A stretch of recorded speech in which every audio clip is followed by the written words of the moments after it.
Hey, so today I'm making a sour cream pound cake, and I wanted to post this on here because this is one of the tutorials and one of the recipes that I give to all of my coaching clients, just as a very good base pound cake recipe.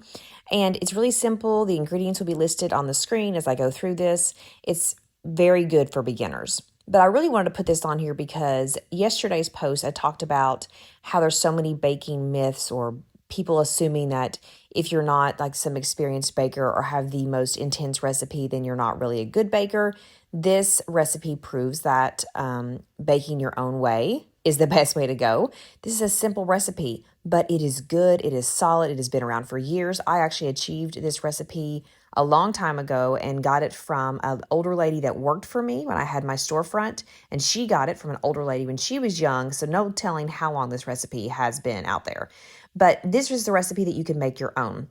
In this actual video, I'm making it a cinnamon swirl pound cake, so I'm adding cinnamon sugar to my loaf pans there, and then I'm also going to marble in some cinnamon sugar into the cake batter as I place it into those little loaf pans. So you really can make it your own. In this exact recipe, I've also marbled in like jam filling before to give it more of a fruity kind of look to it and a prettier look as it comes out of the pan. I've also just put in like frozen berries and folded those into the batter before I placed it in the pan. I've added Oreos.